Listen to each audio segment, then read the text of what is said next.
I mean, look, Nigerians, the rubber has met the road, where we just have to go for broke, as in really go for it. This is our opportunity. There is a strong appetite out there for a new nation. We're going to bet a new nation, our jury.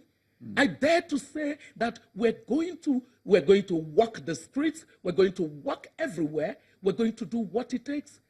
And above all, as we do our works, we know that even the divine is tired of seeing Nigeria fail.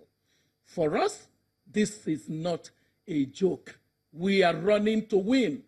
I am not running because I'm up here Ezekwesili. We are running, and we're the people that make up the majority in this land. Doctor, what would your administration look like? What would it be composed of? Would you be open or averse to kind of inculcating the talents of even the established political actors, or is it just a clean break? Are you looking at technocrats from abroad and locally? What exactly would the composition of your administration be like? Our composition is going to be find all Nigerians that have character, competence, capacity, those that totally believe that we have no business being in the lower rungs of performance, those that are tired of reading every new report that puts Nigeria at an ignoble position. 87 million Nigerians are in the category of extremely poor, and that made us become the world capital of poverty. Those who are incensed about such a thing, in the midst of the capabilities that we have as a people and as a nation of diversity, where research shows that diversity is actually the greatest advantage that a country can have. Now being led by people who cannot think big ideas, those who have character, competence, capacity, who are determined that no matter how tough it gets, this is going to be brutal. This election is going to be tough. It's going to be dangerous, but we're going to give it everything that we have because we're fighting for the soul of Nigeria. So all Nigerians, young, old, men, women, boys, girls, that care for a new nation. This is a citizens' movement, basically saying there are only two classes in Nigeria: the class of the old politicians and the class of Nigerians who want a different nation. When you look at, let's look at the economy now for a moment. Obviously, at a macro level, we know that there has been, in the absence of an inclusive economy, obviously a monolithic oil and gas economy that we have. What are your plans to essentially create an economy where all Nigerians can have access and where all Nigerians can actually win?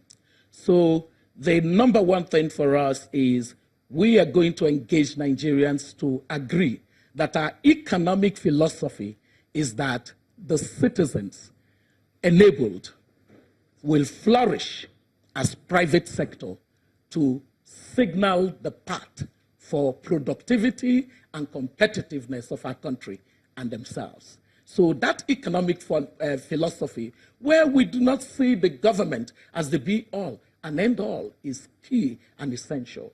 Then on that, we build a completely different approach where education for human capital is the new oil. Education for human capital is the new economy. Oil revenue in 2017, according to the records released by this government, did not cover our personnel cost for the 2 million people in government. Oil revenue. That's a serious case. So imagine a pattern where you vote for these Siamese twins and they continue to wait because that's what they do. They love when oil prices are going up. That's not for us. We are simply going to see oil as a bonus. What we're going to do is disrupt this mindset where we do not realize how much Nigerians carry. We will unleash what Nigerians carry by making sure that the sound policies that enable productive people in an economy, we get it.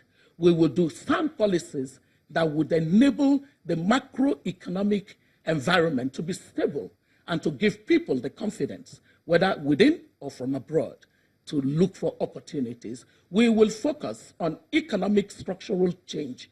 We will go and take those in the informal sector, not by force, but because of the kinds of policy incentives and measures that we would put in place, because of the way that we would tackle the barriers that stand in the way of their productivity and their competitiveness, and they would naturally by themselves, they see the incentive, they would move from informality to formality, because when they enter the formal economy, then you can support better their rise, their ascendancy.